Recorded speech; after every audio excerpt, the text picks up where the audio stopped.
दोस्तों एक बात तो साबित हो गया कि अगर आपके पास कलाकारी है, अगर आपके पास हुनर है, अगर आपके पास एक्टिंग है, तो आप किसी भी फील्ड में जाएंगे, कहीं पर भी जाएंगे तो आपकी पूछ जरूर होगी। और किसी भी समय में अगर आपका मार्केट खत्म होता है, तो अगर आपके अंदर वो सारी चीजें हैं, तो आपको फिर से पैर पसारने में, फिर से मार्केट में अपना जलवा जलाल करने में टाइम बिल्कुल नहीं लगेगा। और इसका सबसे ज्यादा बेस्ट एग्जाम्पल अगर देखा जाएगा तो बॉलीवुड में हनी सिंह को, और अगर भोजपुरी इंडस्ट्री में देखा जाएगा तो काजल राघवानी को।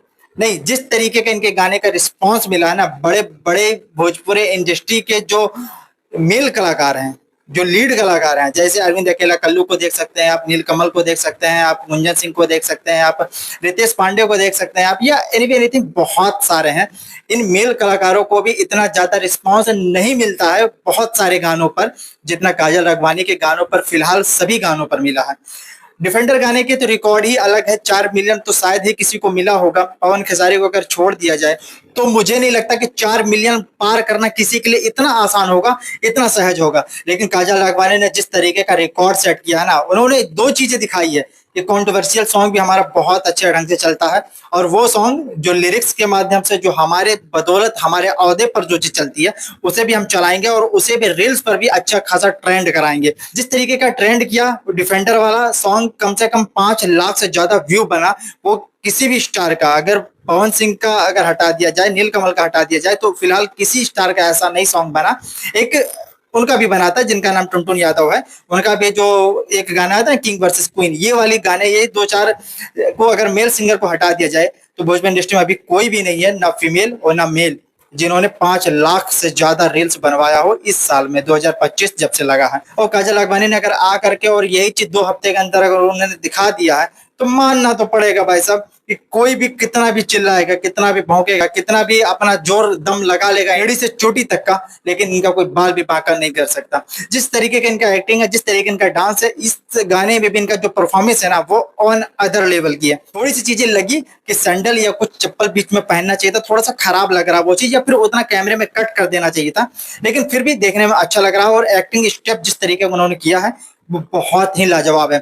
इनको सबसे ज्यादा बेस्ट तौर पर मिल गए हैं सुमित सिंह चंद्रवंशी। सुमित सिंह चंद्रवंशी ऑलराउंडर है, वो हर चीज कर लेते हैं। लिरिक्स भी उनका होता है, डांस स्टेप भी, कोरियोग्राफिंग भी, और जिस तरीके का उनका डांस स्टेप इसमें भी एक बॉलीवुड टाइप का लग रहा है। और उन्होंने अगर इनका पाछ लिया है, अगर उन्होंने इनका साथ लिया, अगर इनका हाथ थामा है, तो समझ लीजिए 20 गाने में आते आते तो अच्छे लोग के पसीने छूट जाएंगे। अभी तो 4 ही गाना आया है, 5 गाना आया है, 4 ही 5 गाने में ये हालत है। अभी तो भैया 4 गुना बाकी है।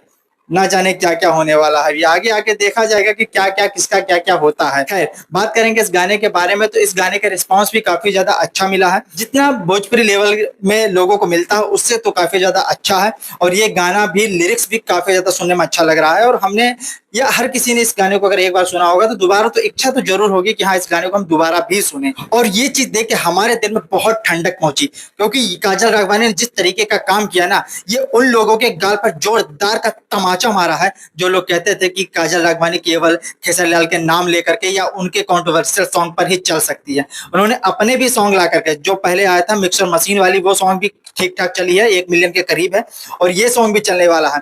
ये दोनों तरीके का सॉन्ग ला करके ये प्रूफ कर दी कि भाई हम किसी के बदौलत नहीं है, वो भी सॉन्ग चलेगा और ये भी चलेगा और दोनों चलेगा, क्योंकि सॉन्ग चलाने वाले हम हैं, लिरिक्स लिखने वाले हम हैं, वो हमारी कंपनी है। और हम जिस तरीके का काम करेंगे ना, ये टीम, मतलब मैं टीम की बात कर रहा हूँ, काजल राघवानी तो ठीक है, वो अपनी जगह पर वो परफेक्ट दे रही हैं, लेकिन जिस तरीके का लियो म्यूजिक पर जितने भी गाने आ रहे हैं एक नए चैनल से, इस तरीके का धांसो रिस्पांस, तो समझ रहे हैं क्या लेवल है। अब जिसको जो बोलना है बोले, जिसके जो मन में जो गाथा वाथा, जो भी जो चीजें आती हो आए, लेकिन मैं तो इतना जानता हूँ कि खेसारी लाल यादव अब कभी भी काजल राघवानी के ऊपर कोई भी गाना नाम लेकर के नहीं गाएंगे, और ना तो कोई स्टेज शो पे इस तरीके की हरकत करेंगे कि जब कोई रिलेशन से कोई लड़की जब खटेगी ना, तो कोई भी स्टार हो, इवन खेसारी लाल यादव भी, अब किसी को इस तरीके का टॉर्चर नहीं करेंगे। बहुत दिन टॉर्चर इंसान ने सहा है, किसी को पता तक नहीं चलने देगा कि कंट्रोवर्सी आखिर है क्या और ये बात बोलने का लॉजिक क्या है। धीरे धीरे लोगों को समझ में आई, लेकिन अब पूरा समझ में आ रहा है कि इंसान जब तक चुप रहता है तभी तक सही है, और जिस दिन वो बोल दिया उस दिन वो खराब हो जाता है। जियो। बाकी आपको ये गाना कैसा लगा कमेंट बॉक्स में बताइएगा। मिलता है अगली वीडियो में कोई नया फैक्ट के साथ, तब तक के लिए इजाजत दीजिए। जय हिंद।